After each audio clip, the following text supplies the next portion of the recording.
तो इसका करें क्या? भगवान नारायण ने बोला, लक्ष्मी आज शनिवार का दिन है, जिस दिन अपन इस दरिद्रता से मिलने के लिए पीपल के पेड़ के नीचे आए हैं। हिंदू धर्म में ये दिन पीपल के वृक्ष के लिए पूजनीय होगा। जो भी शनिवार के दिन पीपल के वृक्ष की पूजन करेगा, दूध चढ़ाएगा या मिष्ठान का भोग लगाएगा, लक्ष्मी और नारायण उसके घर में प्रवेश कर जाएगा। लक्ष्मी और नारायण उसके घर में प्रवेश करना, इसलिए नियम बनाया। कौन से दिन का? शनिवार। लक्ष्मी जी बोली, नारायण आपने तो एक दिन का वार लिख दिया। शंकर जी ने 7 वार बनाए हैं, रविवार, सोमवार, मंगल, बुध, गुरु, शुक्र और शनि। ये शिव जी ने बनाए। अब एक दिन आपने अपना बना लिया, बाकी के दिन अगर कोई इस पीपल के वृक्ष के नीचे आएगा और यहां तो दरिद्रता बैठी है, तो उसका क्या होगा? भगवान नारायण बोले, सुन दरिद्रता, तेरे से एक विनती है, अगर कोई भी मनुष्य इस पीपल के पेड़ के नीचे अगर 7 दिन में आता है और उसके हाथ में अगर कोई सामग्री होती है, तो तू उसके घर में प्रवेश नहीं करेगी। नियम है पीपल के वृक्ष का, या तो पानी का लोटा लेकर जाओ, कुंकू का चोपड़ा लेकर जाओ, शक्कर लेकर जाओ, या पेड़ के नीचे चींटी को डालने के लिए आटा ले जाओ, पर खाली हाथ पीपल के वृक्ष के नीचे कभी मत जाओ, कभी नहीं जाओ। खाली हाथ जाओगे तो दरिद्रता तुम्हारे घर में प्रवेश करेगी। दरिद्रता उठकर खड़ी होकर बोली, नारायण तुमने अपनी मनमानी करी है, एक दिन मुझे भी मेरा चाहिए। भगवान ने कहा, बोल कौन सा दिन चाहिए? दरिद्रता कहती है, रविवार के दिन इस पीपल के वृक्ष के नीचे मैं दिन भर नृत्य करूं, इसमें रहूं, और जो यहां आए रविवार को मैं उसके घर में प्रवेश करूं। भगवान ने कहा, ठीक है। दरिद्रता, रविवार का दिन एक ऐसा दिन रहेगा जिस दिन तू इस पीपल के वृक्ष के नीचे नृत्य करेगी, और जो आएगा इस पीपल के वृक्ष के नीचे तो उसके साथ प्रवेश करेगी। मैंने तुझे वर दिया। इसलिए हमारे यहाँ केवल पीपल का वृक्ष अगर दीवार में भी लग जाता है ना, किसी की फैक्ट्री की दीवार में, किसी के घर की दीवार में पीपल का वृक्ष अगर लग जाता है, पीपल का पौधा लग जाता है, उसको कितना भी तोड़ लो वो वापिस लग जाएगा। फिर तोड़ोगे फिर लग जाएगा। अगर पीपल के पौधे को तोड़ना है तो केवल रविवार का दिन एक नींबू, एक मिर्ची और बमूल का कांटा, ये 3 चीजें रखने के बाद में आधे घंटे बाद रविवार के दिन पीपल के पेड़ को उखाड़ कर फेंक दो। दूसरी बार कभी पीपल दीवार में लगता ही नहीं है, कभी नहीं लग सकता। केवल एक रविवार का, केवल एक संडे, इतवार का।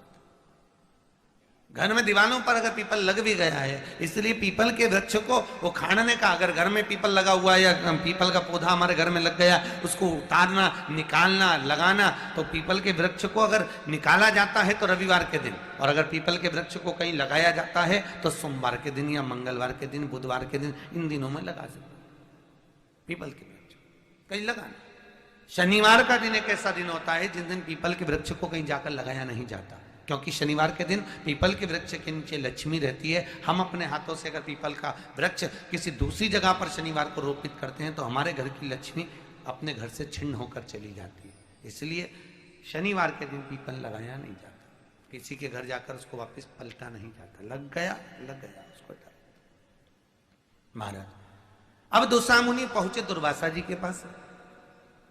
प्रभु मेरी धर्म पत्नी को कहां रखूं, आप बताओ। वो तो जहां यज्ञ होता है, अनुष्ठान होता है, दान होता है, पुण्य होता है, सत्कर्म होता है, वहां जाने को तैयार नहीं। अब करूं क्या? भगवान ने बोला, एक काम करो।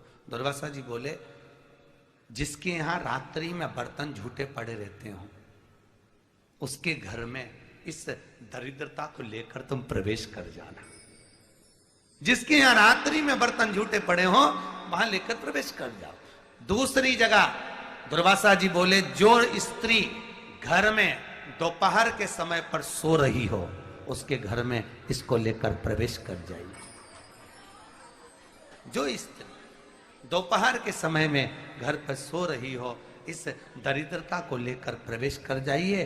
तीसरा, जिसके यहां पर दरवाजे पर कांटे वाले पौधे लगे हों, उस घर में इस दरिद्रता को लेकर प्रवेश कर जाइए। दरिद्रता, कितनी सुंदर बात कही है। दाता और विधाता कौन कौन? दाता और विधाता। लक्ष्मी और दरिद्रता के सगे भाई हैं। कौन कौन? दाता और विधाता। दाता को फिटकरी प्रिय है, विधाता को नमक प्रिय है।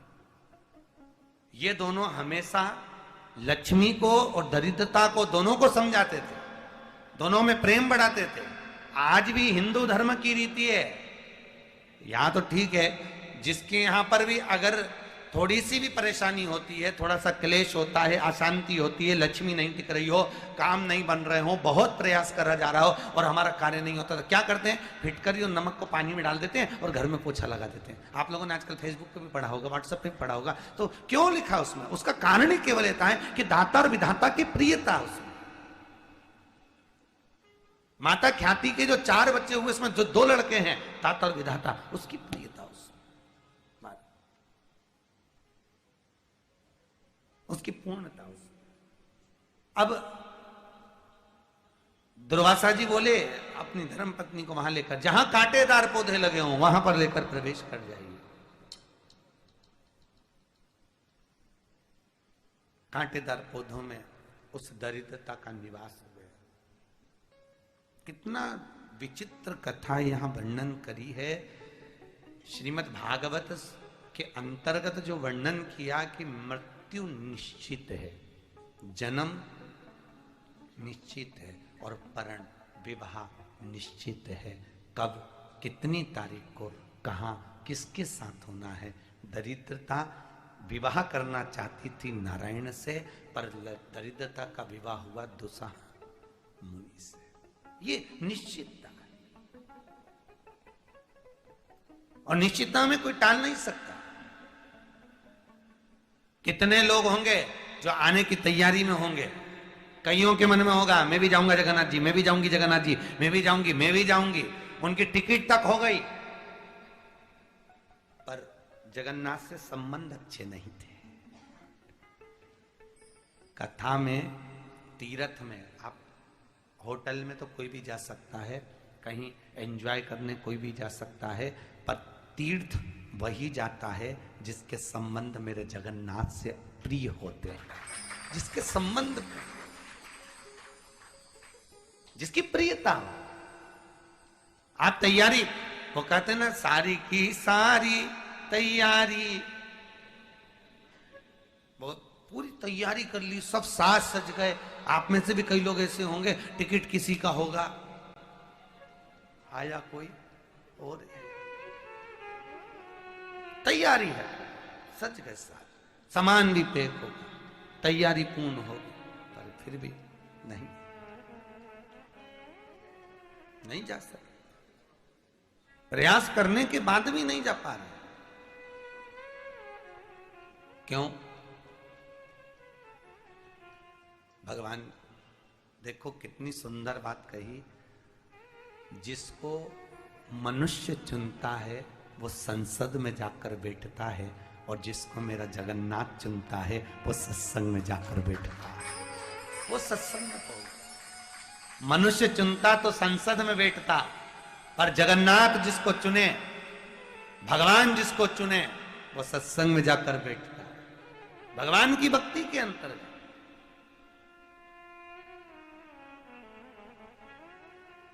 जिस पूंजी को तुमने जोड़ा है, घर में जोड़ जोड़ के रखा है, वो तुम्हारे साथ जाएगी क्या? अरे अच्छी दम से बोलो, नहीं जाएगी, यहीं रह जाएगी। पर उसी पूंजी का पुण्य बना लिया जाए तो वो साथ जाएगा कि नहीं जाएगा? जाएगा। ये जो जजमान बन के बैठे हैं अशोक जी सोनी, बड़े किस्मत वाले हो साहब आप, और जो भी इस कथा में आए हो, इस कथा के हिस्सेदार बने हो, आगे रहकर तुमने जो सहयोग किया है, जो मनोरथी बने हैं अलग अलग दिन के, आपकी किस्मत का बखान तो स्वयं शेषनाग भी नहीं कर सकता। क्योंकि पूंजी, कमाया हुआ धन हमारे साथ नहीं जा सकता, पर उस पूंजी का पुण्य बनाया जाए, और पुण्य बनाया जाए, जैसे छोटी सी सिगड़ी होती है ना, सिगड़ी में बड़ी बड़ी लकड़ियां नहीं जल सकती, तो उस लकड़ी का कोयला बनाया जाता है, और कोयला बनाकर सिगड़ी में रखाया जाता है, तब वो जलता है तो भगवान के सम्मुख में रखा जाता है। उसी तरह हमारी पूंजी का हम पुण्य बनाए, और पुण्य बनाए, क्योंकि पूंजी नहीं ले जा सकते, कम से कम पुण्य तो लेकर जा सकते हैं। उस पुण्य को उस पुण्य को संजोया जाए, और वो पुण्य हमारे साथ में हो, वो पुण्य की मूलता हमारे साथ में हो। और जब पुण्य की मूलता हमारे साथ में होगी तो फिर क्या सोच, आपने अपनी अवस्था को श्रेष्ठता में निश्चितता करिए, अपनी अवस्था। कमाया, बहुत सारा कमाया, आखिरी में सब यहीं छूट गया। किसके लिए कमाया? हम तो पुरुषों से भी कहते हैं तुम दिन रात मेहनत करते हो। अभी मुंबई गए थे, कथा करी बसई में, उसके पहले माहेश्वरी समाज ने कथा करवाई अंधेरी में, माहेश्वरी भवन में। हम उनसे एक ही बात पूछते हैं, हम कई बार पूछते हैं, ये कमाया किसके लिए कमाया कि सुख से 2 रोटी तक नहीं खा पाए। सवेरे 8 बजे से लगो, रात के 10-10 बजे तक दौड़ भाग करते रहो। किसके लिए? पूरी जिंदगी ऐसी निकल गई। ना पत्नी ने कहा,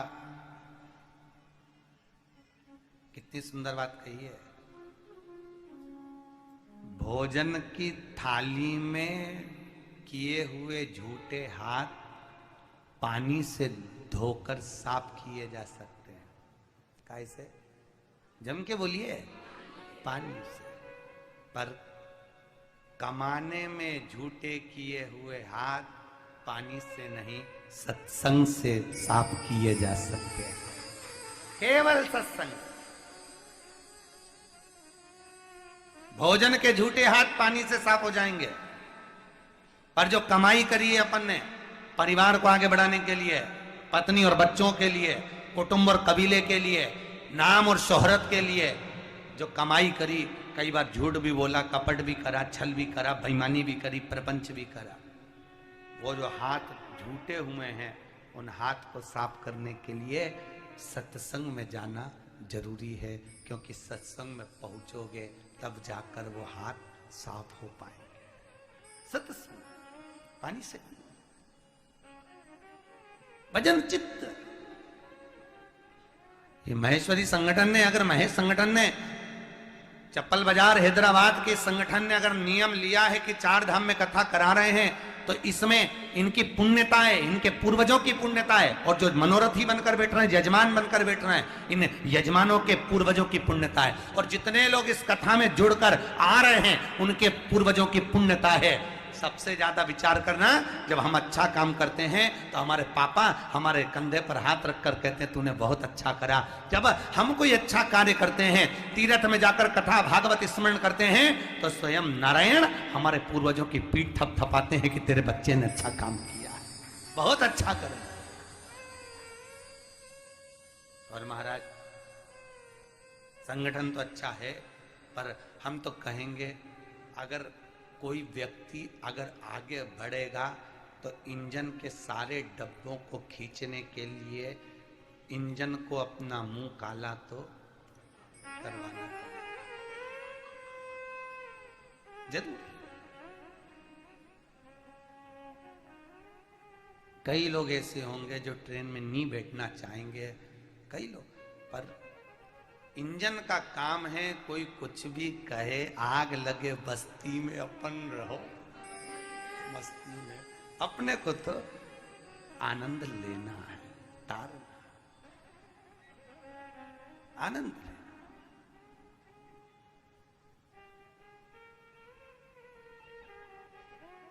अभी तुम कहते ना कि चलो अब की बार कथा नहीं, अब की बार गोवा का टूर।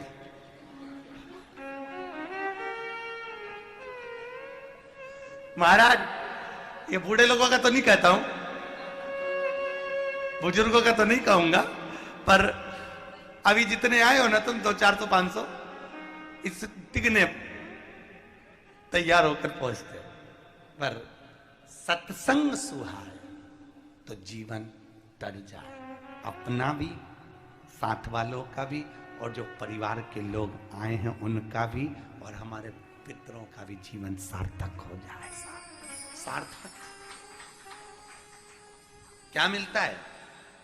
भागवत कथा करवाने से प्राप्ति किस चीज की होती है? भागवत कथा करवाने से क्या मिलता है? धन खर्च हो रहा है, हमें क्या मिला? हमें किस चीज की पुण्यता मिली? हमें किस चीज का फल मिला? उसी तरह जैसे श्राद्ध में भोजन कराने पर कौवे को भोजन दिया जाता है, तो उससे तुम्हें क्या मिला? कौवा कौन सा तुम्हारा रिश्तेदार जो तुम कौवे को खाना खिलाओ? कौवा कौन सा रिश्तेदार जो छत पर भोजन दिया जाए?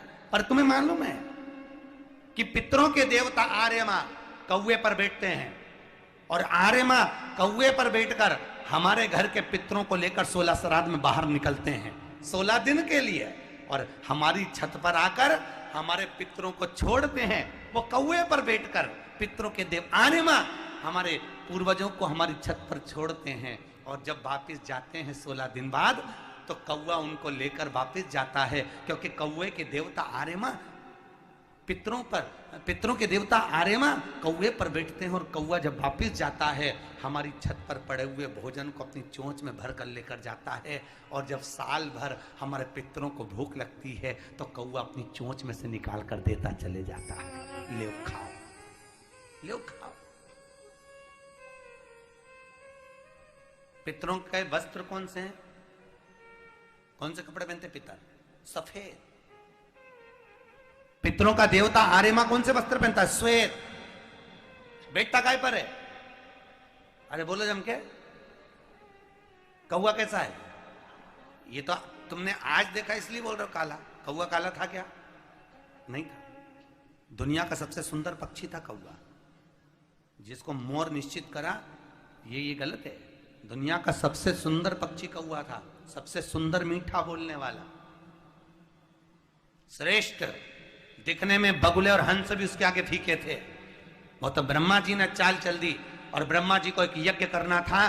केवल गया क्षेत्र में फाल्गु नदी के तट पर एक गयासुर हुआ राक्षस, जिसकी सत्ता चारों तरफ थी। ब्रह्मा जी को लगा इसकी सत्ता चारों तरफ है, पुण्य भी करता पाप भी करता, पर लेवल बराबर रखता, और लोग इसको बहुत पूछते।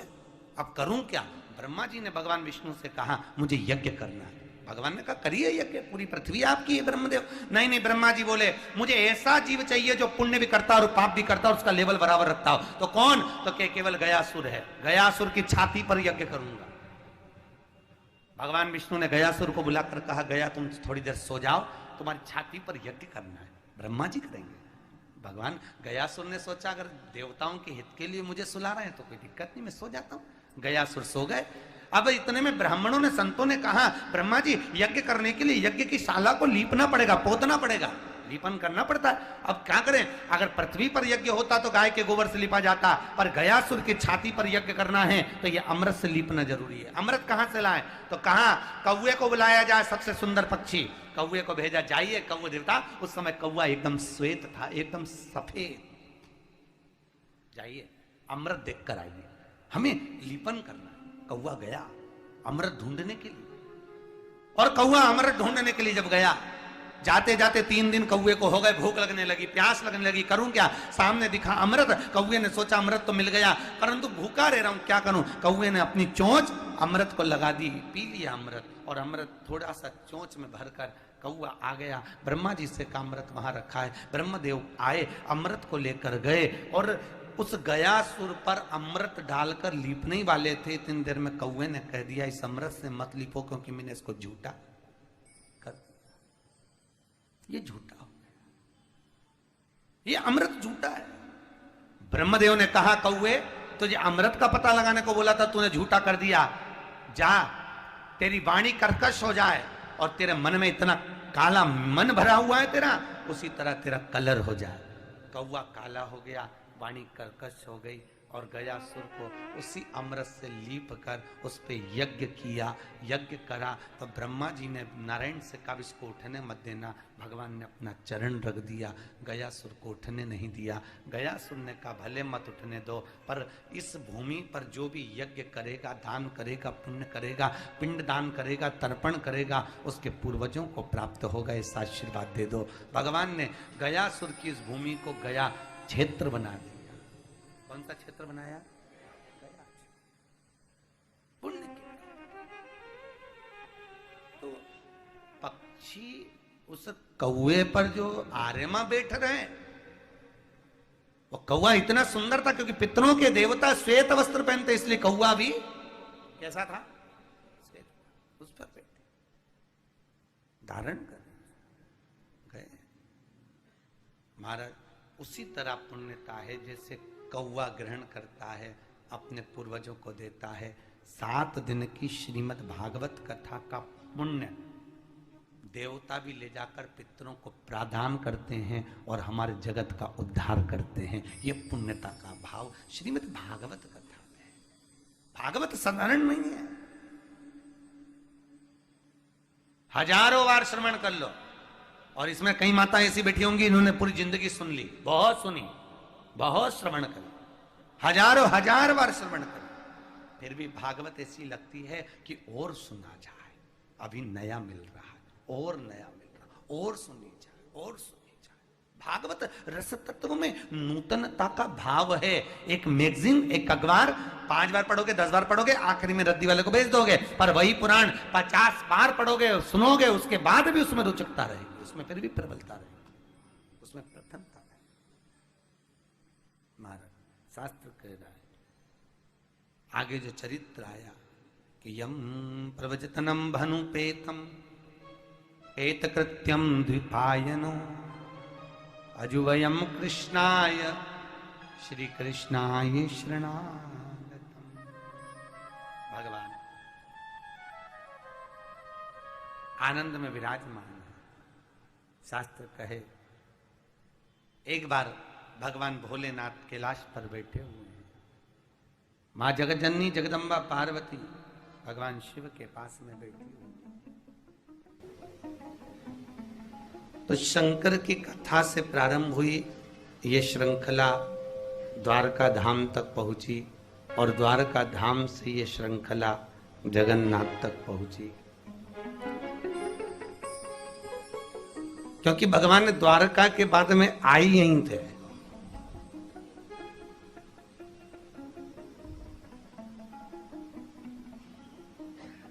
भालका क्षेत्र में जब भगवान पीपल के वृक्ष के नीचे विराजमान थे, दाएं चरण पर बायां चरण रखा हुआ था, और जरा नाम के व्याघ्र ने जब बाण छोड़ा, भगवान के चरण में बाण लगा, उससे पहले भगवान ने पहले ही उद्धव जी महाराज को सम्मुख प्रकट करके अपने इधर से 7 दिवसीय श्रीमद् भागवत कथा को निकाल कर दे दिया। और भागवत को निकाल कर दिया और कहा उद्धव इसको ले जाकर बद्रिकाश्रम में ले जाकर रखना। उद्धव जी भागवत को लेकर बद्रिकाश्रम में जब पहुंचे तो इधर जो भगवान के चरण में जो बाण लगा हुआ था, भगवान के चरणों में जो बाण लगा हुआ है, भगवान के प्राण छूटने पर ये विचार करा जा रहा है कि अब अंतिम पल में अंतिम संस्कार करें तो करें कैसे।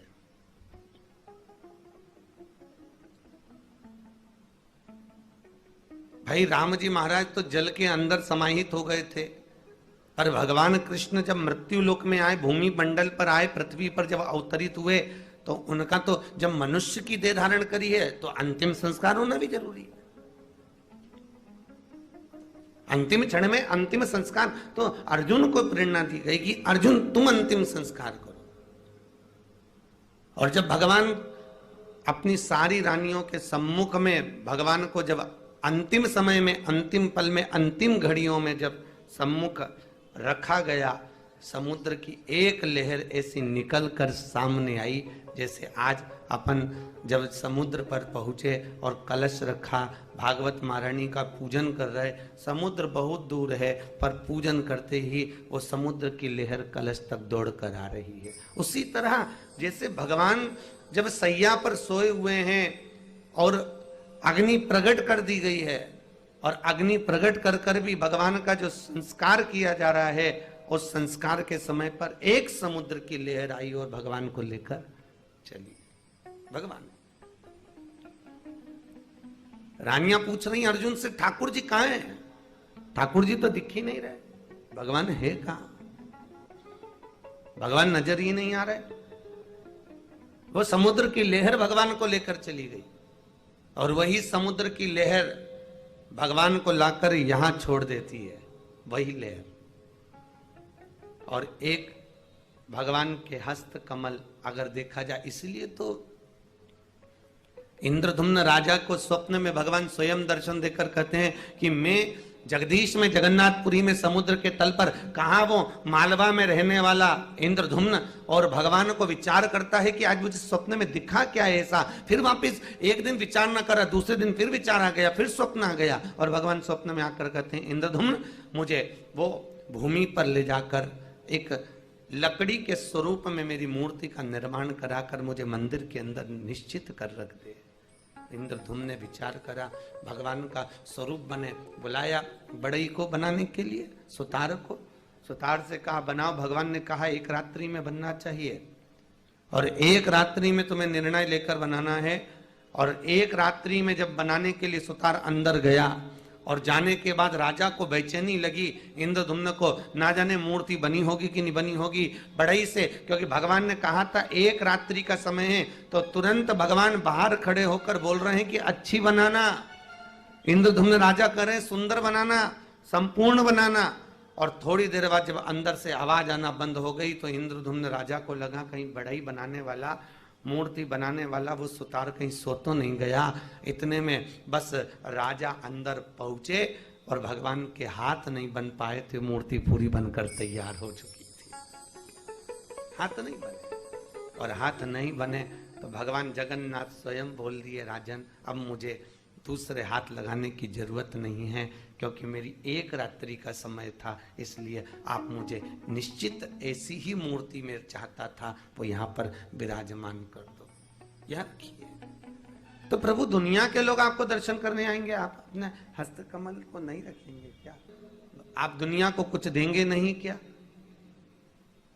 भगवान बोले जितनी भी जगह पर मैं बैठूंगा वहां मेरे हस्त कमल होंगे और दुनिया के लोगों को खूब दूंगा, पर एक भूमि ऐसी होगी यहाँ भले मेरे हाथ ना हो, पर मैं जगत के लोगों का दुख देखकर, भगवान कहते हैं मेरे पास में विराजमान सुभद्रा बलराम से कहूंगा कि इनके घर के खजाने भर कर आ जाना।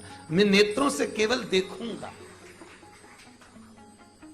मुझे अपने नयन से इनको निहारना है, मुझे अपने नयन से मुझे इनको देखना है, मैं केवल अपने नयनों से। इसलिए पूरे मूर्ति के अंदर नेत्र कमल बड़े बड़े हैं भगवान के। आंखें देखिए अपने भगवान की कितने छुपे छुपाए बैठे हुए हैं, एक इधर साइड में, एक उधर साइड में, और बीच में सुभद्रा जी, क्योंकि बहन को भगवान ने आगे इसलिए रख रखा है बीच में कि तुझे दुनिया के लोग देखते रहेंगे, और जीजी तू है ना तो सब काम निपटा लेगी, हमें मालूम है तो सब काम देख सकती है। इतना विश्वास होता है महाराज, इतना भरोसा होता है महाराज, इतना विश्वास, इतना भरोसा। अब सुभद्रा जी मध्य में, बीच में बैठी, और सुभद्रा जी जब बीच में बैठी बैठी सब देखती रहती हैं, क्योंकि छोटी है ना, और भगवान विराजमान है लेफ्ट में, तो भगवान सब देखते रहते हैं, बस केवल बता देते हैं सुभद्रा जी ये आई हैं, और इनके दुखड़े को जरा तुम सुन लीजिए क्या कहना चाहती हैं।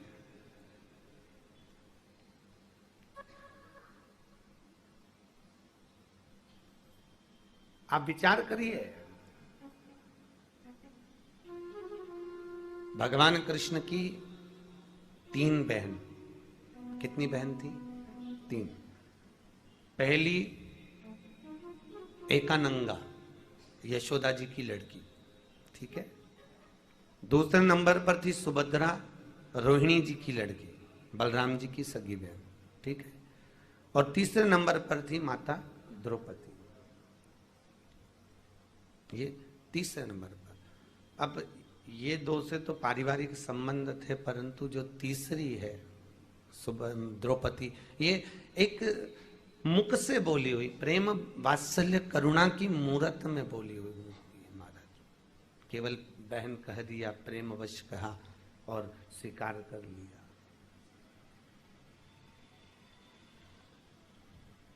पर दोनों बहनें, चाहे वो एकानंगा हो यशोदा जी की लड़की, चाहे फिर वो सुभद्रा जी हो रोहिणी जी की बेटी, इनमें भी सबसे ज्यादा प्रेम अगर मेरे ठाकुर का रहा तो सुभद्रा जी पर रहा।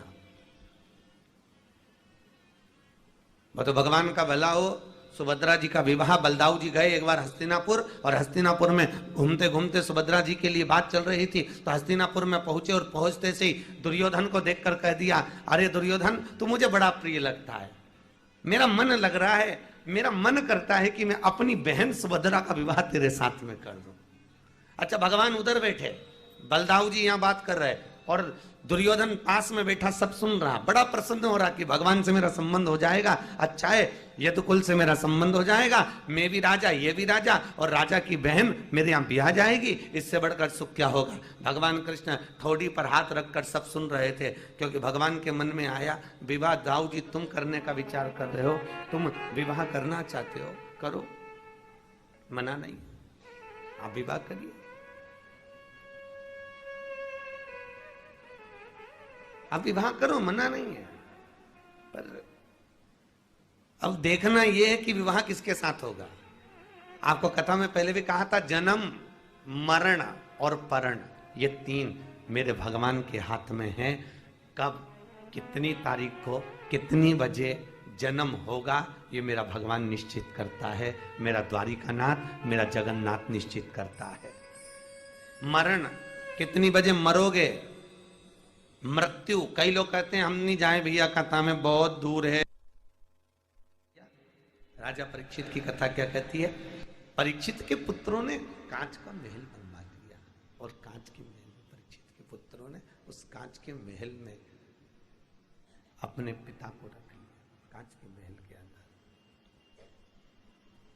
अब कांच के महल में जब पिता को रखा, सारे दूतों से कह दिया एक चींटी भी अंदर नहीं जाना चाहिए, एक चींटी भी अंदर नहीं जाए, ध्यान रखिएगा। ऐसा महल बनवाया जिसमें चींटी भी नहीं जा सकती, इतना सुंदर महल। पर तक्षक नाग विचार में पड़ गए, अंदर कैसे जाऊं। स्वयं परीक्षित के बेटे जन्मेजय दरवाजे पर जाकर बैठ गए, और जन्मेजय दरवाजे की चौखट पर जाकर बैठकर अंदर अगर कोई वस्तु जा रही है तो उससे पूछा जा रहा है, देखा जा रहा है, परखा जा रहा है, यहां तक कोई फल भी अंदर नहीं जा सकता, इतनी व्यवस्था करी गई, इतनी व्यवस्था। अब मृत्यु तो निश्चित है, 7वें दिन मरना है। अब 7वें दिन मरना है, जब मृत्यु निश्चित है तो फिर मरने के लिए करा क्या जाए। तक्षक नाग भी चतुर था। आज राजा को अंदर भूख लगी और अपने बेटों से कहा मुझे भूख लग रही, कुछ लाइए जल्दी करो। तो इतने में बेटे अंदर से आवाज लगाकर बोले मेरे पिता को भूख लगी है, जाइए कुछ लेकर आइए। तो क्या लेकर आए, तो सेब भी लाए, संतरे भी लाए, सब कुछ लाए। तो राजा के लड़कों ने कह दिया ये कुछ भी अंदर नहीं आएगा, इन सारे फ्रूट का जूस बनाकर लेकर आइए, क्योंकि हो सकता है फल के अंदर बैठ कर आ गया तो। पर अगर जूस बन जाएगा तो जो फल का रस निकलेगा उसको कपड़े से छान लिया जाएगा, तो उसमें भी नहीं आ सकता। अब तक्षक ने विचार करा करूं तो करूं क्या, मृत्यु तो इसकी निश्चित है। तक्षक नाग भी इतना चतुर था कि उसने जो गिलास था, पहले के जो गिलास चलते थे राजभवन में, उसमें नीचे किन्नौर होती थी। तो तक्षक नाग इतना चतुर था कि जो जूस भरा जा रहा था गिलास में, उस गिलास की अंदर नीचे पेंदी में चिपक कर चला गया, अंदर नीचे, क्योंकि मृत्यु तो निश्चित है। अब पेंदी में चिपक कर गया, और चिपक कर गया, और अंत में जब अंगुष्ठ में डसा तो राजा से कह दिया राजा तू सोच रहा था कि तेरी मृत्यु नहीं होगी, 7 ताले में भी बंद हो जा तो मृत्यु तो निश्चित है। जन्म मरण और तीसरे नंबर पर परण। पंडित कितनी भी पत्रिका देखकर कह दें इतनी तारीख तक विवाह हो जाएगा, पर भगवान के यहाँ से जब तक बंधन नहीं बंधेगा तब तक विवाह भी नहीं हो सकता, निश्चित है। ये तीनों भगवान के हाथ में है, ये तीनों जगन्नाथ के हाथ में है। अब प्रयास करिए।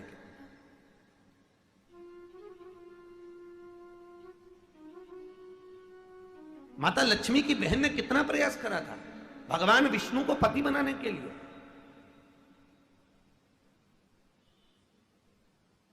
और स्वयं माता लक्ष्मी के भाइयों ने भी कह दिया था, लक्ष्मी तू नारायण से विवाह मत कर, तो एक काम कर, ये ज्येष्ठा का विवाह हो जाने दे। लक्ष्मी जी की बड़ी बहन का नाम था ज्येष्ठा देवी, जिसको लोग दरिद्रता कहते हैं। दूसरे नंबर पर थी लक्ष्मी। माता ख्याति के 4 बच्चे हुए थे। कितने हुए थे? 4। माता ख्याति के 4 बच्चे थे, 2 बेटी 2 बेटा। पहले नंबर पर ज्येष्ठा देवी, दूसरे नंबर पर लक्ष्मी, तीसरे नंबर पर धाता, चौथे नंबर पर भी धाता। ये लक्ष्मी जी के सगे भाई बहनों के नाम। लक्ष्मी जी की मां थी ख्याति देवी। भगवान नारायण की सास क्या नाम था? जम के बोलो जरा। ख्याति देवी। भगवान विष्णु की सास, कोई पूछ ले भगवान विष्णु की सास का नाम बताओ, तो तुम बता तो दोगे कि ख्याति देवी था। अब मालूम हो तो फिर भी डबल से बोल लो, कोई बात नहीं हो। ख्याति तो स्वयं समझाया गया कि मना कर दे, तू विवाह मत कर। भगवान बोले ऐसा नहीं हो सकता। भगवान नारायण से विनती करी कि प्रभु आप ज्येष्ठा से विवाह कर लो। ज्येष्ठा भगवान नारायण को इतना चाहती है दरिद्रता, इतना प्रेम करती है दरिद्रता, इतना चाहती है दरिद्रता कि जिसका वर्णन नहीं। दरिद्रता का मन था भगवान विष्णु से बस विवाह कर लो, भगवान नारायण से मैं शादी कर लूं, और कुछ भी। भगवान नारायण तो लक्ष्मी जी से प्रेम करते थे, स्नेह करते थे। भगवान लक्ष्मी जी के सिवा किसी के लिए सोचते ही नहीं थे, विचार ही मन में नहीं। अब एक बार ज्येष्ठा देवी ने भगवान नारायण को रख दिया कि मैं आपसे विवाह करना चाहती हूँ, आप मुझसे विवाह कर लो। भगवान ने कहा विवाह करूंगा तो केवल एक से ही करूंगा, वो है बस केवल लक्ष्मी, उसके सिवा किसी से विवाह नहीं करूंगा। लक्ष्मी जी से कहा मैं आपसे विवाह करना चाहता हूं। नारायण बोले, नारायण ने जैसी कहा, लक्ष्मी जी बोली मैं विवाह तो कर लूंगी, मना नहीं है, परंतु घर में बड़ी बहन बैठी हो। सही है कि गलत है? अगर घर में बड़ी बहन बैठी हो तो छोटी बहन विवाह कैसे कर ले? फिर छोटी बहन विवाह करे तो करे कैसे? अगर मेरी बड़ी बहन का विवाह हो जाता है नारायण, तो मुझे विवाह करने में दिक्कत नहीं है, मैं विवाह कर सकती हूँ आपसे। पहले विवाह आपको ज्येष्ठा का करना होगा, दरिद्रता का करना होगा। अब कौन होगा जो दरिद्रता को ब्याहेगा? आप में से कोई है जो दरिद्रता अपने घर लेकर जाएगा, बहू बनाकर? अरे बोलो तो सही, कोई नहीं ले जाए। विवाह करूं तो करें किससे? भगवान नारायण बड़ी उलझन में पड़ गए कि शादी लक्ष्मी जब करेगी, जब तक कि इसका विवाह नहीं होगा, जब तक मुझसे विवाह नहीं करेगी। भगवान नारायण ने उसी समय पर दुस्साह मुनि को बुलाया और दुस्साह मुनि को बुलाकर कहा एक काम करो दुस्साह मुनि जी, आप विवाह कर लीजिए। दुस्साह मुनि ने कहा मैं काहे को विवाह करूं, मेरे को तो कुंवारा रहना है। भगवान नारायण ने कहा मालूम नहीं कुंवारा रहना, कुंवारा मरता है तो उसको आहूतों की गिनती में लिया जाता है, वो पितरों की गिनती में नहीं आता। मालूम नहीं है कि तुम, अगर शादी होने के बाद व्यक्ति मरता है तो जो तर्पण होता है उसमें जल मिल जाता है, पिंड मिलते हैं उसमें भाग मिल जाता है, जौ का पानी प्राप्त हो जाता है, तर्पण का जल प्राप्त हो जाता है, पिंड प्राप्त हो जाते हैं। पर जो कुंवारी अवस्था में मरता है उसको तो प्रेत की योनि में भटकता रहना पड़ता है, उसकी मुक्ति नहीं होती। उसको ना पिंड मिलता है ना उसको जल मिलता है।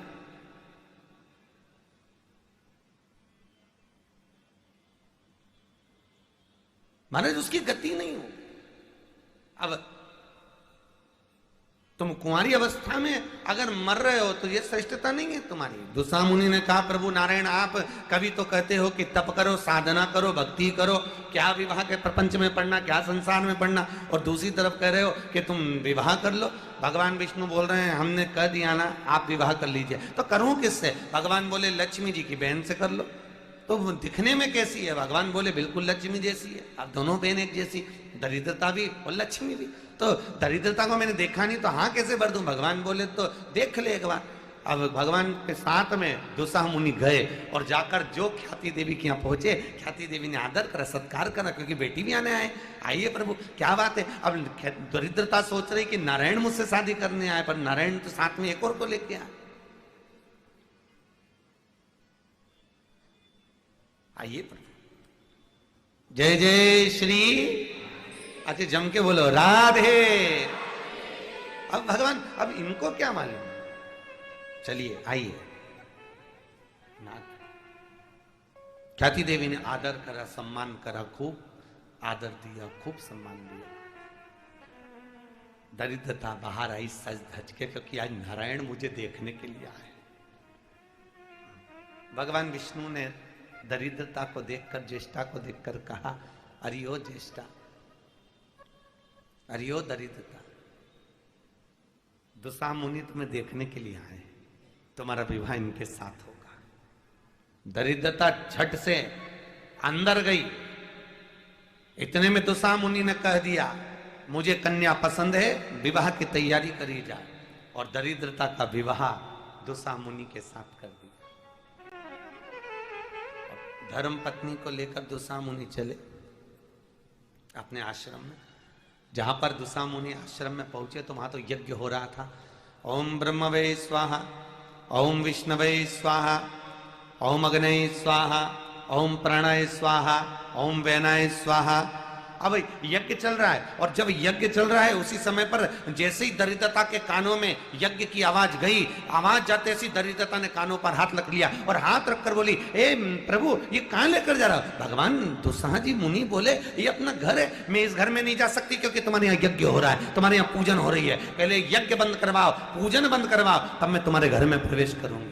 भगवान दुस्साह मुनि ने माथा ठोका, कैसी धर्म पत्नी मिली कि पहले यज्ञ अनुष्ठान बंद करवाओ, पूजन बंद करवाओ, तब जाकर मैं घर में प्रवेश करूंगी। भगवान विष्णु को बुलाया, दुस्साह मुनि ने कहा, प्रभु अब क्या करूं? भगवान बोले, इसी चक्कर में तो मैंने ब्याह नहीं करा। चक्कर बड़ा भारी था, क्योंकि दरिद्रता जहां पर दान होता हो, पुण्य होता हो, सत्कर्म होता हो, भजन होता हो, कीर्तन होता हो, जहां भगवान का स्मरण होता हो, वहां दरिद्रता जाएगी क्या? नहीं, वहां तो लक्ष्मी जाएगी। तो भगवान बोले, इसी चक्कर में तो मैंने विवाह नहीं। प्रभु हम क्या करें? भगवान बोले, कुछ तो सोचना पड़ेगा। दुस्साह मुनि फिर कहे, चलो अंदर चलो। तुरंत दरिद्रता भागी और एक पीपल के पेड़ के नीचे जाकर बैठ गई। किसके नीचे बैठी है? पीपल के। और पीपल के पेड़ के नीचे दरिद्रता बैठी। भगवान विष्णु का विवाह लक्ष्मी जी के साथ में हो गया। उधर दुस्साह मुनि दुर्वासा जी से पूछने के लिए गए कि मेरी पत्नी को मैं कहाँ रखूं, घर में जाने को तैयार नहीं है। मैं अपनी पत्नी को रखूं तो रखूंगा, अपनी धर्म पत्नी को लेकर कहां जाऊं? आप बताओ, आप कहिए। अब दुर्वासा जी दुस्साह मुनि को पत्नी को रखने का स्थान बता रहे हैं। इतने में लक्ष्मी जी नारायण से बोली, मेरी बहन की शादी को बहुत दिन हो गए, अपन मिलने नहीं गए, चलो जरा मिलने चले। भगवान बोले, रहने दे, क्या करेंगे मिलके उससे? नहीं आप चलिए। अब भगवान तुरंत तैयार हुए, मिठाई का डब्बा रखा। किसी के मिलने जाओ तो मिठाई लेकर जाते हैं। मिठाई का डब्बा लिया और डब्बा लेकर भगवान जैसे ही पहुंचे और तुरंत लक्ष्मी जी ने दरिद्रता को मिठाई का डब्बा दिया। डब्बा देते सी लक्ष्मी को, दरिद्रता को क्रोध आ गया। दरिद्रता बोली, ए लक्ष्मी, तुझ में अकल नहीं, तेरे में बुद्धि नहीं, तू जानती नहीं मुझको क्या प्रिय और क्या प्रिय। लक्ष्मी जी बोली, मैं जानती हूं तेरे को प्रिय क्या है, पर अरे ओ दरिद्रता ज्येष्ठा, मैंने सोचा तेरी शादी हो गई है तो तू बदल गई होगी, इसलिए मैं मिठाई लेकर आई हूं, नहीं तो मुझे मालूम है तुझे खट्टा और तीखा पसंद है। दरिद्रता को क्या पसंद है? जम के बोलिए जरा, खट्टा और तीखा। मुझे मालूम है, मुझे मालूम है तुझे खट्टा और तीखा पसंद है, पर अब विवाह के बाद तो थोड़ी बदली होगी, इसलिए मैं तेरे लिए लेकर आई हूं ये मिठाई। दरिद्रता ने मिठाई का डब्बा उठाकर फेंक दिया, मुझे नहीं चाहिए। खट्टा और तीखा दरिद्रता को प्रिय है और मीठा, जम के बोलिए जरा, लक्ष्मी जी को प्रिय।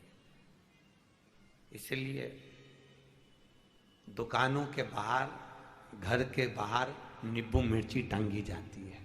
कई लोग कहते हैं नजर के लिए टांगी है, नजर के लिए नहीं। दरिद्रता को भूख लगेगी तो वो तुम्हारे घर में प्रवेश करेगी, प्रवेश करेगी, उससे पहले तुम दरवाजे पर टांग कर रख दो तो वहीं से खाएगी, चली जाएगी, वहीं से खा कर जाएगी।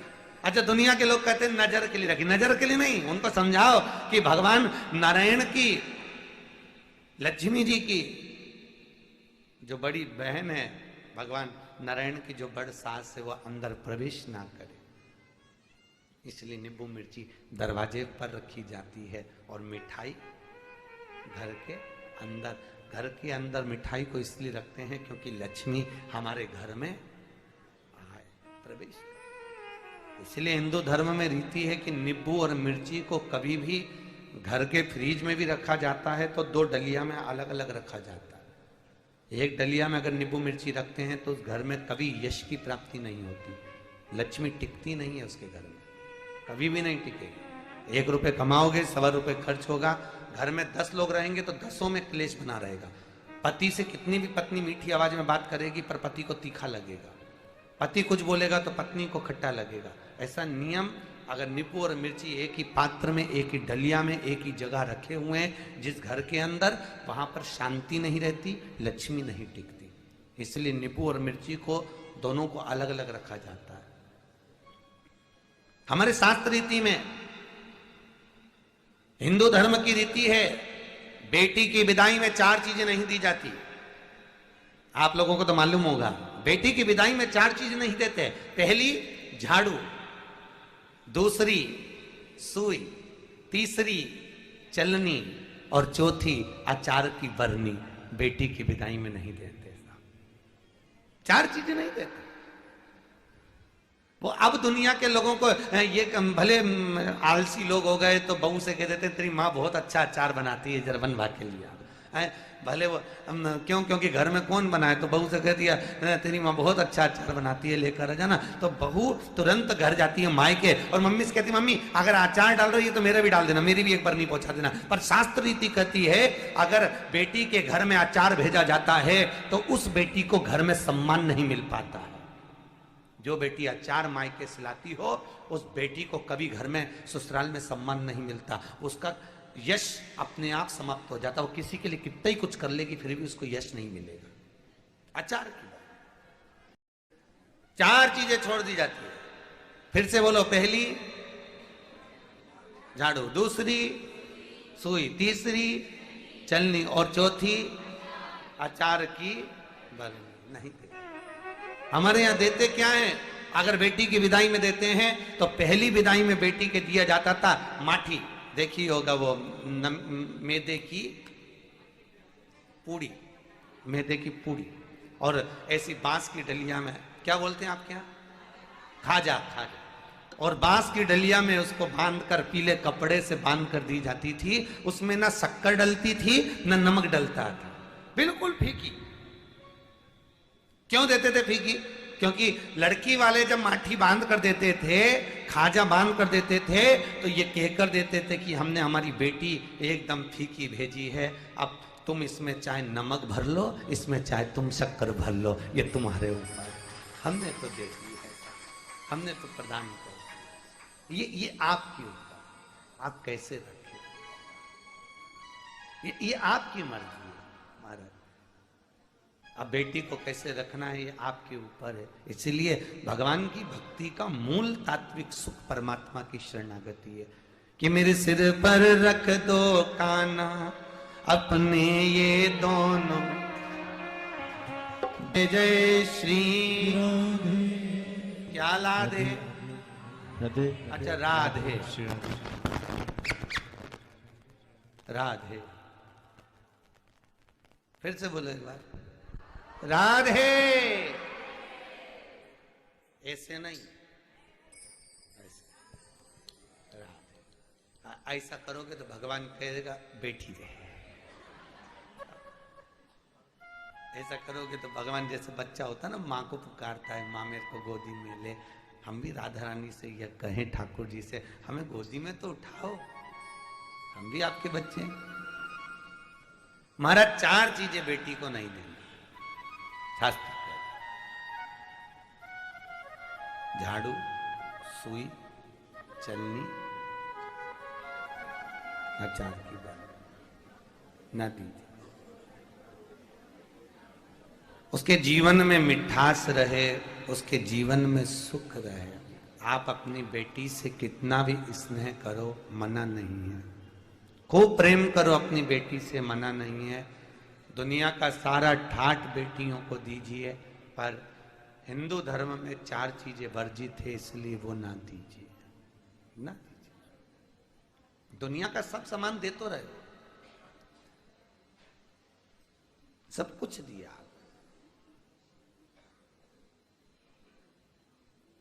बड़ी दे दो, पापड़ दे दो, ये सब घर को जोड़ने वाली चीजें हैं, ये घर को संजोने वाली चीजें हैं। बड़ी इसलिए देते हैं क्योंकि ये वर्ष धर रखी भी रहेगी तो खराब नहीं होगी। हमारी बेटी को हमने जिंदगी भर रखा, उसने अपने जीवन में सुख बोया है, कभी बेकार नहीं रही है। हमने आनंद की अनुभूति के लिए भगवत तत्व की शरणागति का मूल बिंदु। दुर्वासा मुनि ने दुर्वासा जी से पूछा, मैं अपनी पत्नी को रखूं कहां? लक्ष्मी जी नारायण से बोली, प्रभु ये मेरी बहन से मिलने आए और परंतु ये तो आदर ही नहीं करी है। भगवान बोले कोई बात नहीं, आदर की जरूरत नहीं, उसी का आदर नहीं हो पा रहा, अपना कहा करे। माला को देखा, पूछ लिया, आपके गले में इतने सारे मुंडे किसके हैं? भगवान भोलेनाथ ने कहा, पार्वती सब तेरे। क्योंकि पति अगर गले में कोई सामग्री धारण करा हुआ है, चेन पहना हुआ है, पत्नी ने पूछ लिया ये कहां से आई? पति एक ही बात कहता है, जब घोड़ी चढ़कर तेरे दरवाजे पर गया था, तेरे पिताजी ने वो चेन मेरे गले में डाल दी थी, बस एक ही चेन इतनी भारी पड़ी, उस दिन से मैं खुद बेचैन हूं।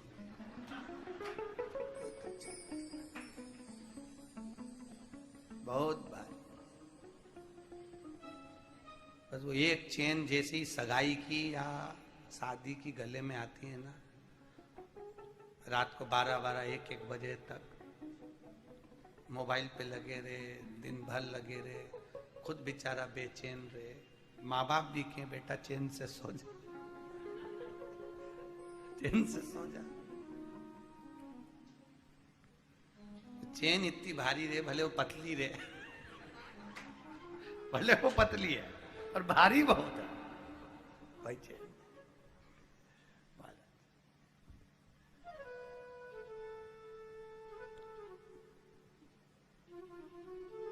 चेन्नई में माहेश्वरी समाज कथा करवाई, ताराचंद जी मोहता उसके मुख्य अध्यक्ष है वहां। तो मोहता जी एक उनके कार्यकर्ता को लेकर आए, बड़े प्रसन्न दिख रहे थे, उन्हें प्रणाम करा। हमने कहा भाई बहुत प्रसन्न दिख रहा हो, क्या बात है? गुरुजी आज मेरी शादी की सालगिरह है। मैंने कहा दुनिया का पहला मनुष्य देखा जो शादी की सालगिरह पे इतना प्रसन्न दिख रहा है, बड़े प्रसन्न। और भगवान ऐसे ही प्रसन्न बनाकर रखे, आपके चेहरे पर यही चमक बनी रहे। भगवान शास्त्र कह रहा है, भगवान शिव के गले में मुंडों की माला को देखा, पार्वती जी को बड़ा आश्चर्य हुआ। पार्वती जी ने पूछ लिया ये मुंडे किसके हैं? भगवान बोले ये सब तेरे, सब तेरे। तो पार्वती जी बोली इतने सारे मुंडे मेरे? हाँ। भगवान बोले हाँ तेरे। तो गिन ले। 51 मुंडे शिव जी के गले में थे, क्योंकि पार्वती का जो जन्म है वो 52वें नंबर का, 52 नंबर का। पार्वती इससे पहले 51 बार जन्म ले चुकी थी, 51 बार जन्म ले ली। अच्छा, दुनिया के लोग शंकर जी को कहते हैं गंजेड़ी है, भंगेड़ी है, भांग पीता है, गांजा पीता है। अपनी समाज में अगर कोई लड़का बदनाम हो जाए तो उसकी शादी होती है क्या?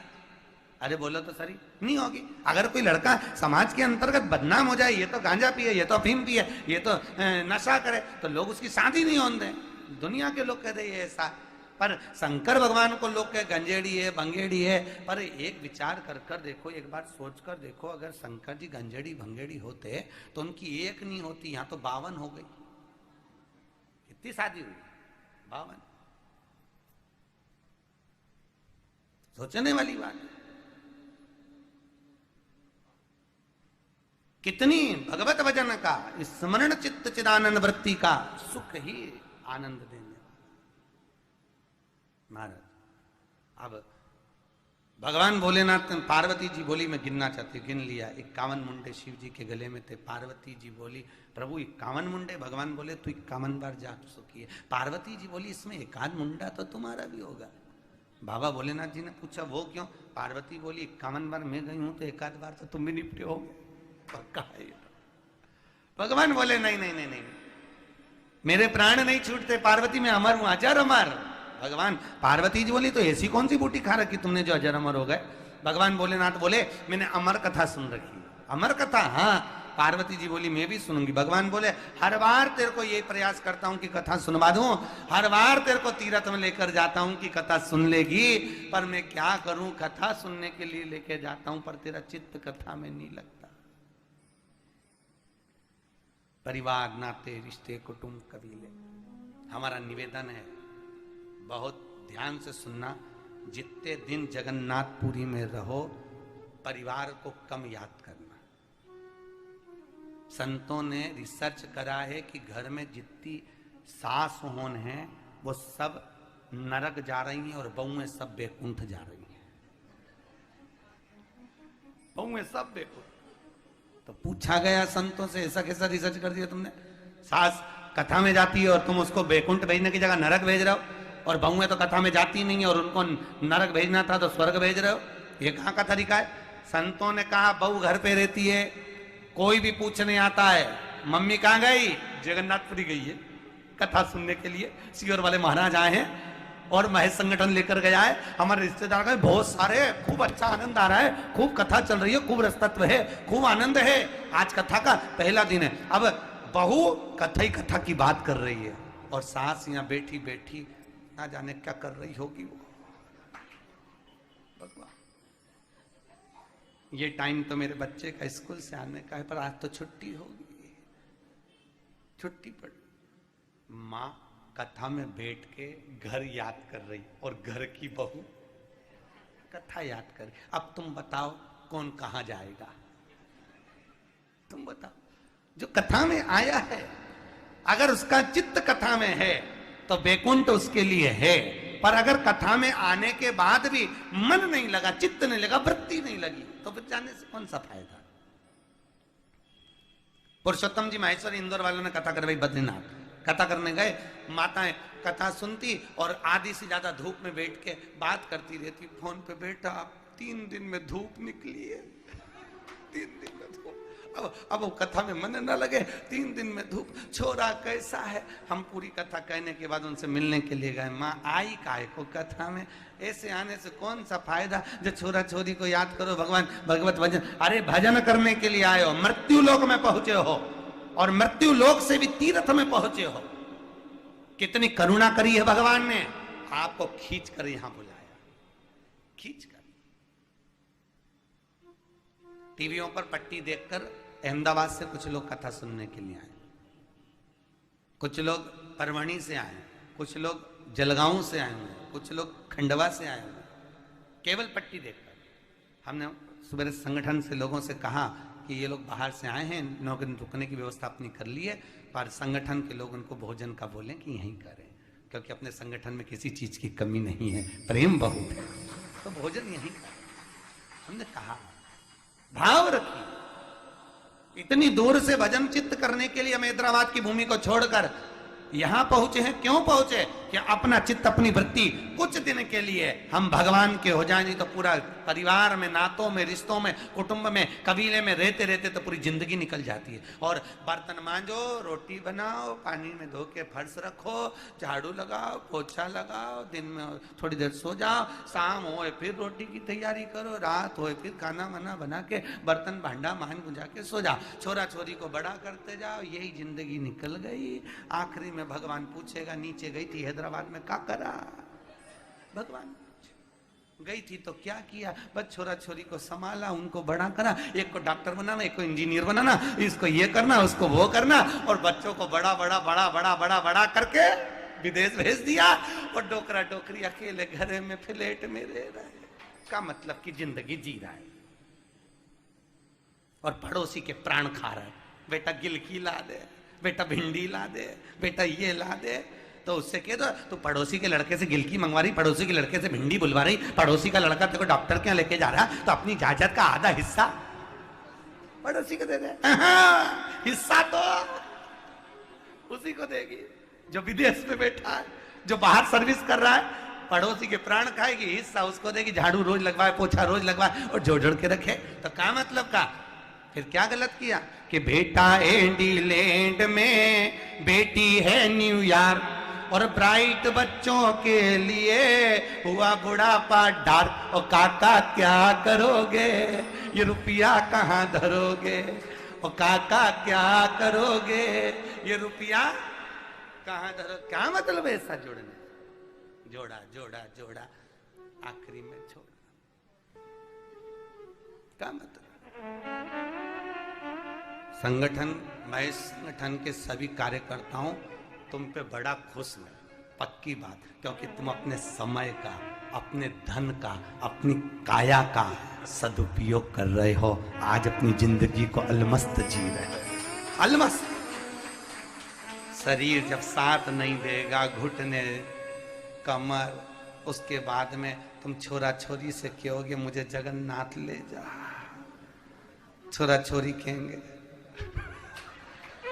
राधे नहीं बंधु, वो भी बहुत कड़ा के दारा ये तुम्हारी न्यू है वो, भले तुम घुटना दिखा रहे हो, उससे कोई फर्क नहीं पड़ रहा है। राधे राधे भले कह दो। वो मालूम है ऊपर क्यों बैठे हैं, तुम भले घुटना दिखाओ। उनका कारण है वो आगे से पीछे तक देखते रहते हैं कौन क्या गड़बड़ कर रहा है।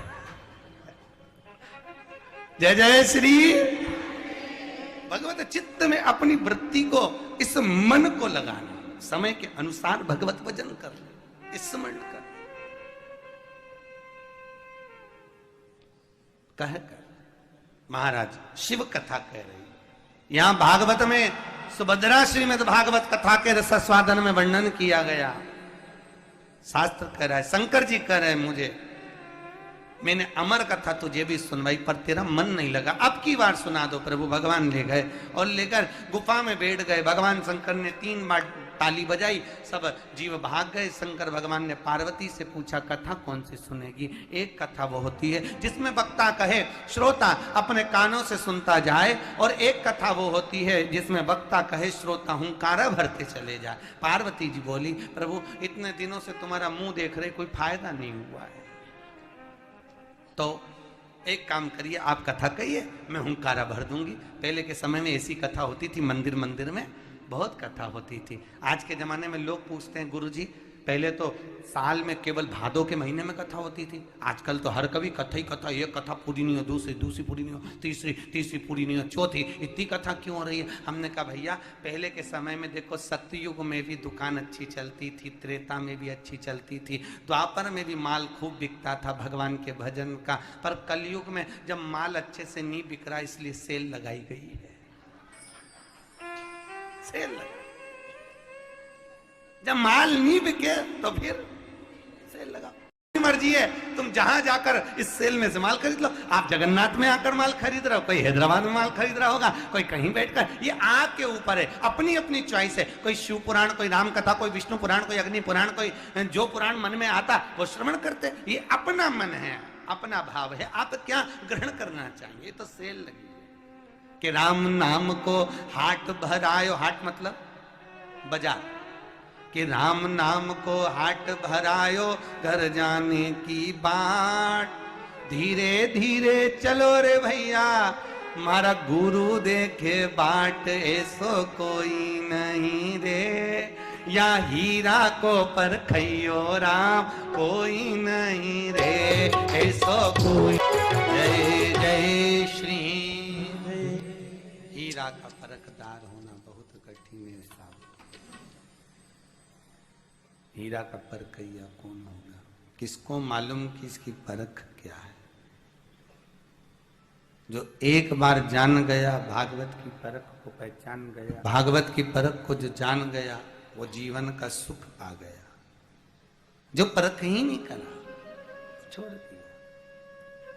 हीरा छोड़ बटोरी, कांकर तृष्णा तनिक मरीना। हीरा छोड़ दिया, कंकर बटोर लिए, हम किस काम, छोड़ा।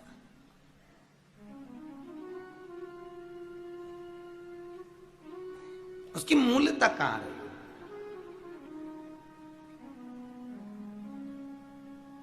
कुछ कर्म अपने जीवन में ऐसा कर कर जाओ। शिव कथा के अंतर्गत भागवत के तात्विक सुख में शंकर की कथा को लिया गया। शंकर विश्वास है। कुछ कर्म ऐसा करना कि भगवान की भक्ति का मूल। एक राजा अपने वजीर के साथ में, अपने सैनिक के साथों में रोज रूप बदल कर घूमने जाता था। प्रतिदिन व्यवस्थाएं देखता, घूमता।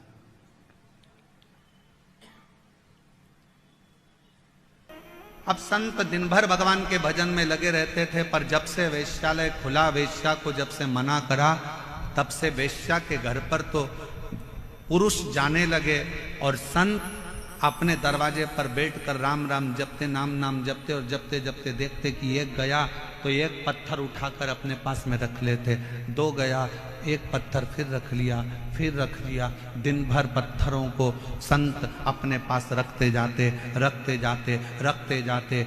1.5 महीने में, 2 महीने में पत्थरों का ढेर संत के दरवाजे पर लग गया। संत के दरवाजे पर जब पत्थरों का ढेर लगा, वेश्या एक दिन निकल कर जा रही थी।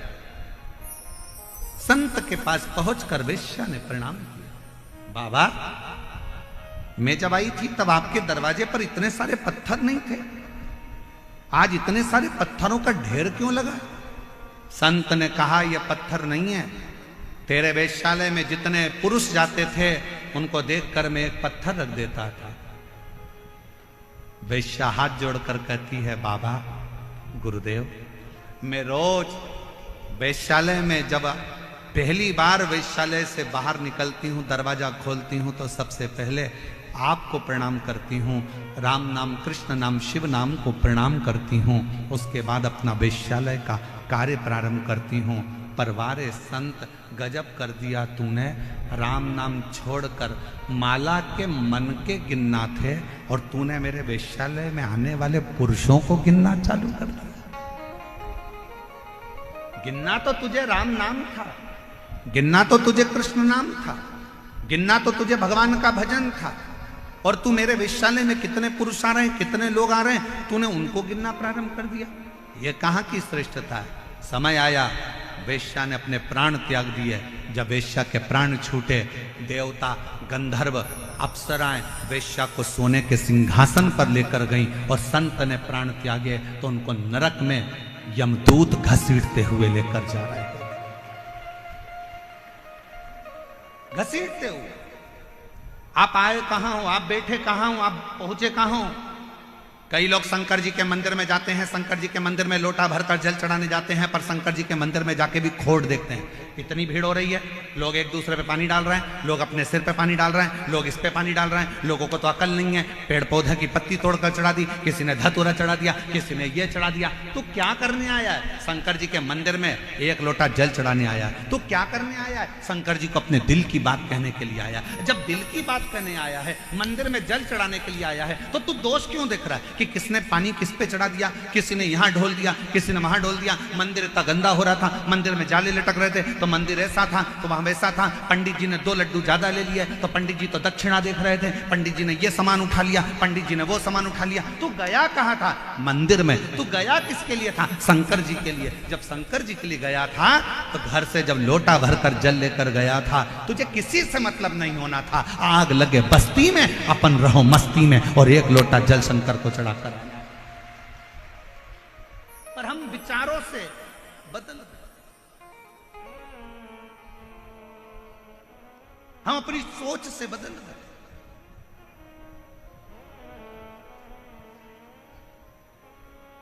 अपने विचार बदल लिए लोगों ने। मंदिर में जाने के बाद भी लोग उसमें गलतियां देखते हैं।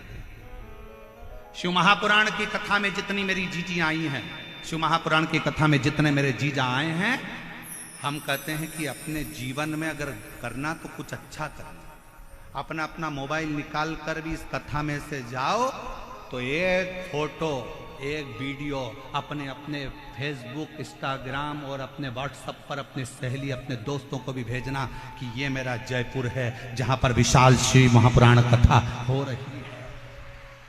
ये मेरा जयपुर है जहां भारत की भूमि का कोने कोने से शिवभक्त, पूरे राजस्थान का शंकर का भक्त एकजुट होकर आया है। उसे गर्मी की तपन नहीं दिखती, उसे प्यास नहीं लगती, उसे शंकर की अविरल भक्ति दिखती है। शंकर के लिए दौड़ करता है, शिव का स्मरण करता है। बैठा रोडों पर, तपती हुई रोड, डामर भी इतना गर्म हो रहा है, उस रोड पर बैठकर भी लोग शंकर की भक्ति कर रहे हैं। हम अच्छा देखने का प्रारंभ करें तो हमें जगत अच्छा नजर आना चालू हो जाएगा।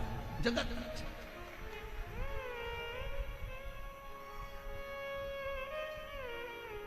हम देख क्या रहे, क्या देख?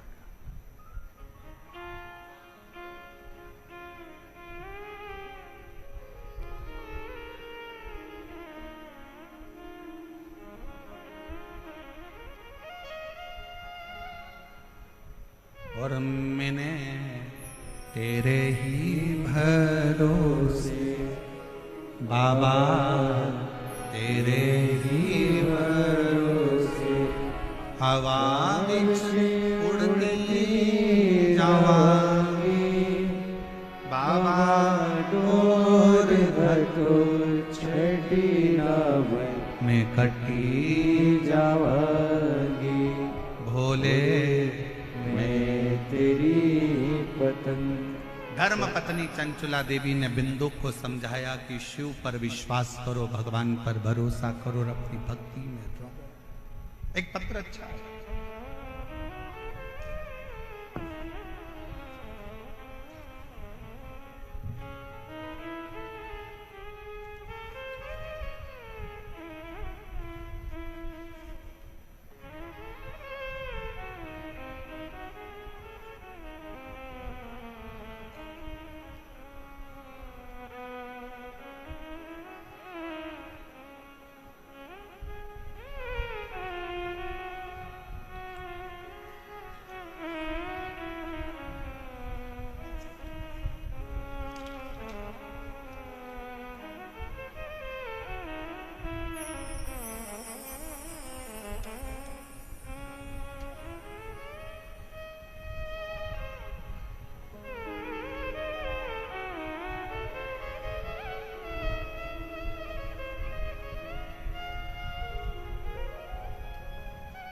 बच्चे का पहला फोटो, जिस बच्चे की किडनी और लीवर खराब हो गए और डायलिसिस पर आया, डॉक्टर ने किडनी बदलने का बोला। पहला फोटो एलईडी पर आप लोग देखिए। शरीर पर सूजन, पूरा चेहरा, पूरा शरीर फूला हुआ। अब पत्र पर ध्यान देंगे।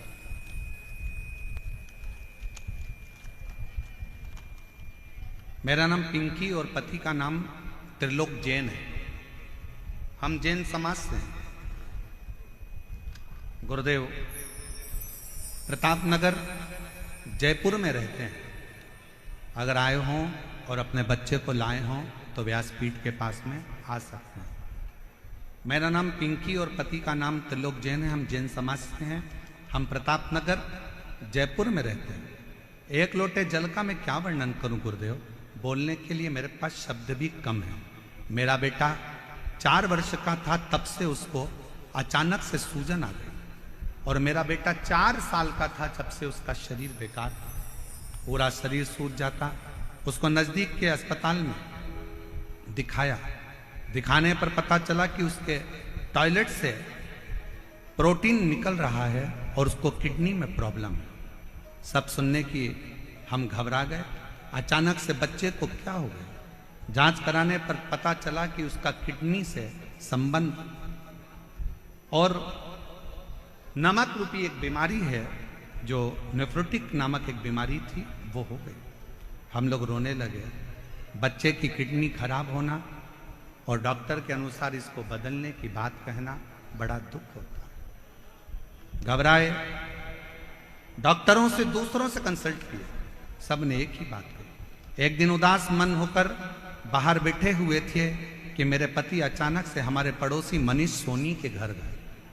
हमारे पास मनोज सोनी आए और मनीष सोनी हमारे पड़ोसी हैं, जिन्होंने बताया कि आस्था चैनल पर वो प्रदीप मिश्रा शिव पुराण की कथा करता है, उसको एक बार अपने बच्चे को सुनवाना प्रारंभ करो।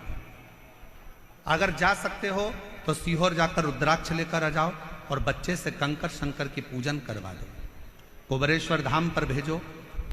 मनीष के शब्द सुनकर हम लोग एड्रेस लेकर बाबा का भरोसा कर कर सीहोर चले गए और सीहोर जाकर बच्चे से कंकर शंकर की पूजन कराई। कंकर शंकर की पूजन कराकर रुद्राक्ष लेकर आ गए। फिर बच्चे की जांच कराई तो डॉक्टर ने कहा इसकी किडनी बदलना ही पड़ेगी, इसका शरीर ठीक नहीं। जानकर बीमारी का पूरा 1 साल तो निकल ही चुका था, करते क्या। अपने बच्चे के लिए टीवी के सामने आसन लगाया, शिव महापुराण की कथा सुनाई, शंकर के मंदिर बच्चे को भेजना चालू करा। शिव जी के मंदिर से जल मंगवाते, बच्चे को पिला देते, पूरे शरीर पर लगा देते। गुरुदेव, महाशिवरात्रि की 25 फरवरी 2025 को हमने रात्रि के 9:15 वाला जो आपका उपाय है, जो आप कहते हो कि उसको करने के बाद ऐसा कोई रोग नहीं जो समाप्त नहीं होता, हमने, डॉक्टर ने तो कह दिया था कि इस बच्चे की किडनी का बदलना है, पर हमने 27 फरवरी को डॉक्टर ने तारीख दी है और 25 फरवरी को हमने 9:15 वाला उपाय करा और बाबा से प्रार्थना करी और रुद्राक्ष का जल रात्रि को 9:15 वाला ही चढ़ाकर बच्चे को पिला दिया। और दूसरी बार हम बच्चे को लेकर 26 फरवरी को डॉक्टर को दिखाए तो डॉक्टर ने सारी रिपोर्ट नॉर्मल बता दी और कह दिया अब बच्चे की किडनी चलना प्रारंभ हो गई। मैं बच्चे का दूसरा फोटो लगा रही हूँ जिसमें मेरा बच्चा पूर्ण तरह से स्वस्थ हो गया, जिसका मैं दूसरा फोटो लगा रही हूँ। आप बच्चे का दूसरा फोटो देख सकते हो। अगर कहीं बैठी हो, पिंकी और पति का नाम त्रिलोक जैन, हम लोग जैन समाज से हैं, प्रतापनगर जयपुर राजस्थान के निवासी हैं। अगर कहीं बैठे हो तो आ सकते हो। एक पत्र और बड़ा सुंदर है, देखिए।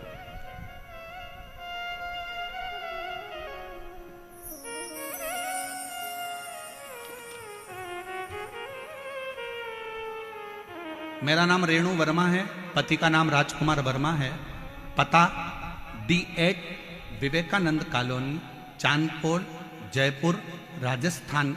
मोबाइल नंबर मेरा ये है। कहीं बैठी हो तो आ सकती हैं। मेरा नाम रेणु वर्मा, पति का नाम राजकुमार वर्मा, पता D8 Vivekanand colony, Chandpol, Jaipur, Rajasthan. Mobile number मेरा है। मैं 1 लोटे जल का वर्णन करना चाहती हूँ। गुरुदेव, मेरी शादी को 10 साल हो गए थे। ऐसा कोई डॉक्टर नहीं जयपुर का, जोधपुर का, दिल्ली का जिसको हमने दिखाया नहीं। हमने IVF भी करवाया, हमने सब कुछ कर कर देख लिया, पर संतान का सुख नहीं आया। आखिरी में हताश हो गए। सबने कह दिया कि अब बच्चा नहीं हो सकता। जब IVF फेल हो गए तो बच्चा कैसे होगा, छोड़ दिया। तब एक पड़ोसी के कहने पर सफेद आंकड़े की जड़ रजस्वला धर्म के 7वें दिन शिव जी के ऊपर से घुमाकर पति और पत्नी दोनों नंदी के पास खड़े होकर कमर में बांध दिए। बाबा से प्रार्थना करी। वो सीहोर वाला बाबा कहता है कि अगर सच्चे मन से शिव की भक्ति करी जाए तो औलाद होती है, पर डॉक्टर ने तो हमको मना कर दिया कि मैं मां नहीं बन सकती, आप कुछ कृपा करो। तब बाबा की कृपा से सफेद आंकड़े की जड़ का प्रयोग करा। शंकर जी के मंदिर में जाकर झाड़ू पोछा कर देती, मंदिर में झाड़ू लगा देती, पोछा लगा देती, मंदिर की सेवा करती, और 3 महीना भी नहीं हुआ और मेरा गर्भ ठहर गया। गर्भ ठहरा, बाबा की कृपा से मेरे घर में, शिव की कृपा से संतान की प्राप्ति 10 साल के बाद मेरे बाबा ने मुझे औलाद दे दी, जिसका मैं फोटो लगा रही। और अगर कहीं बैठी हो तो बच्चे को लेके आ सकती। बच्चे का फोटो आप लोग देख सकते हैं LED पर। 10 साल के बाद मेरे बाबा ने मेरी सुनी और झोली भरी। शिव तत्व किसको कहते हैं? एक भरोसा, एक विश्वास। दुनिया की दृष्टि में ये शिव महापुराण की कथा हो सकती है, पर जिसने दिल से झोली पसार कर, भले आप ग्राउंड के अंदर हो चाहे ग्राउंड के बाहर हो, आप चाहे किसी पेड़ के नीचे बैठे हो, चाहे आप रोड पर बैठे हो, आप दिल से अगर उसे भज रहे हो तो शिव पुराण कभी तुम्हें खाली नहीं भेजेगी, वो भंडार भर कर जरूर।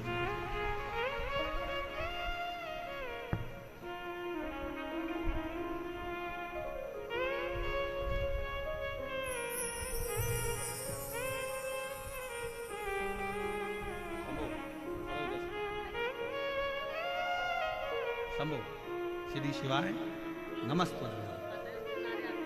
पिंकी जी जैन, जिनके बेटे की किडनी पूर्ण तरह से बेकार हो गई थी और डॉक्टर ने बदलने का कहा था, आज पूर्ण तरह से स्वस्थ होकर बच्चा यहाँ खड़ा है। एक बार जोरदार ताली बजाकर साथ लो। शंभो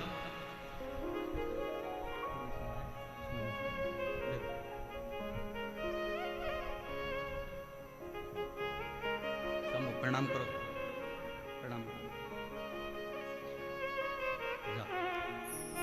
हम तो बाबा के भरोसे चलते हैं, हम तो बाबा के भरोसे चलते हैं। ये दुनिया वाले चलते हैं, ये दुनिया वाले जलते हैं, हम तो बाबा के भरोसे चलते हैं, हम तो बाबा के भरोसे चलते हैं। डमरू वाले के भरोसे चलते हैं, काशी वाले के भरोसे चलते हैं, सीहोर वाले के भरोसे चलते हैं, कुबेर भंडारी के भरोसे चलते हैं। शिव पर आपका भरोसा, आपका विश्वास आश्रित।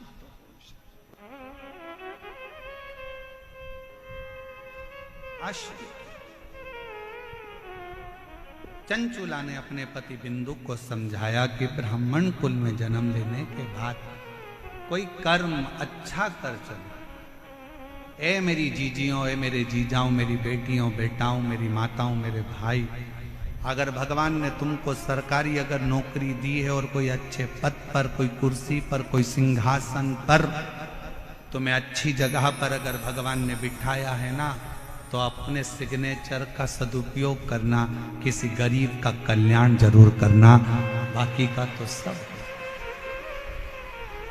अपने क्षेत्र में कुछ अच्छा हो रहा हो तो अच्छा करने का प्रयास करो, दम लगा दो कि यह हमारा अच्छा कार्य, उसको होना चाहिए।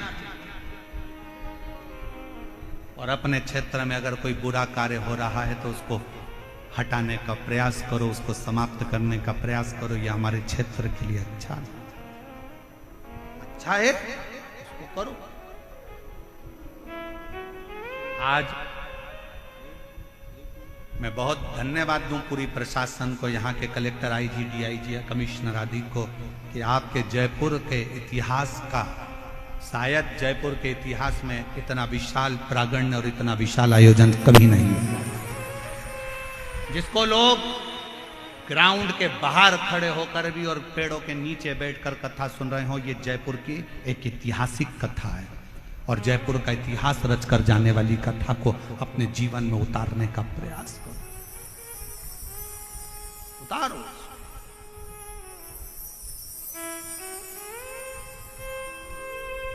चंचुला देवी ने समझाया बिंदु को, बिंदु मानने को तैयार नहीं है। पत्नी बड़ी सुंदर है, धर्म पत्नी अच्छी है, फिर भी गलत जगह पर उसकी दृष्टि है।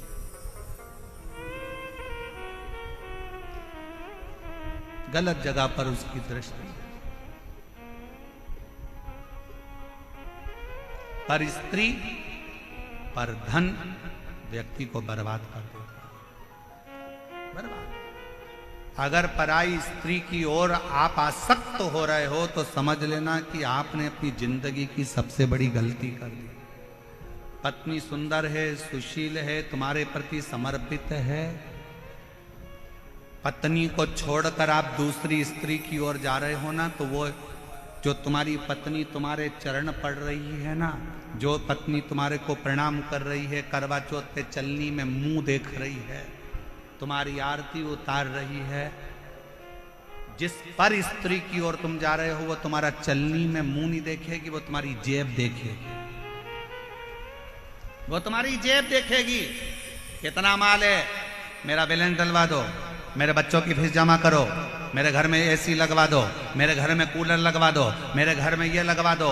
और घर के तेरे खुद के बच्चे भूख से बिलख रहे हैं, अच्छी एजुकेशन के लिए तरस रहे हैं, अच्छी पढ़ाई के लिए अपने पापा से कहते हैं पापा मुझे आज ये किताब लाना है, पापा मुझे ये कॉपी लाना है। और वो जिसके चेहरे पर तू मर गया उसकी औलाद का खर्चा खुश होकर उठाता है, और जो तेरे लिए अपना घर छोड़कर तेरे बच्चे पाल रही है उसके बच्चों के लिए तू कुछ नहीं कर पाता है।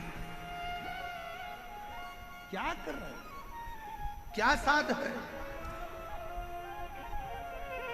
पर स्त्री और परधन व्यक्ति को बर्बाद कर देता है। पराई स्त्री को और आपकी आसक्ति नहीं होना चाहिए, पराये धन की ओर आपकी आसक्ति नहीं होना चाहिए। पराया धन एक ना एक दिन तुम्हें बर्बाद कर कर रख देगा। कोई ने दे दिया तुमको पराया धन, प्राप्त हुआ।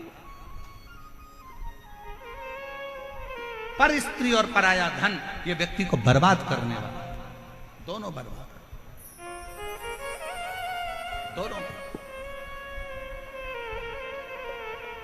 और अपने हृदय चित्त को, अपने स्मरण को, अपनी भक्ति को, अपनी श्रद्धा को आज उड़ती जवानी बाबा डोर हत्तो छठी में कटी।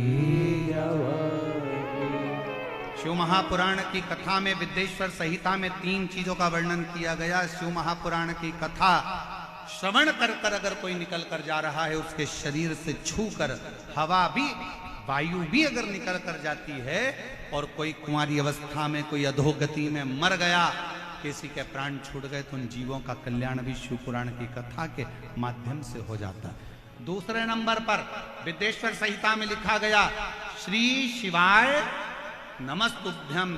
इस मंत्र का उच्चारण करने वाले के मुख का मात्र दर्शन कर लेने पर हमारे संचित पाप समाप्त हो जाते हैं और अश्वमेध यज्ञ का फल मिल जाता है। तीसरी बात, शिव महापुराण की कथा में कहा गया आपके पास में स्वर्ण दान करने के लिए नहीं है, आपके पास में भूमि दान करने के लिए नहीं है, आपके पास में अन्न दान करने के लिए नहीं है, आपके पास में मुद्रा दान करने के लिए नहीं है, आपके पास में रतन दान करने के लिए नहीं है, आपके पास में अगर जिंदगी में कुछ भी दान करने के लिए नहीं है, तो एक काम करो, एक बेलपत्री का वृक्ष कहीं पर रोपित करवा दो, कहीं एक बेलपत्री का वृक्ष लगवा दो, और उस बेलपत्री का वृक्ष की अगर बेलपत्र टूटकर किसी शंकर के मंदिर में, शिवालय में कोई भक्त चढ़ा देगा, तो आपको जीवन पर्यंत स्वर्ण दान, अन्न दान, मुद्रा दान, रतन दान, भूमि दान का फल प्राप्त होता है।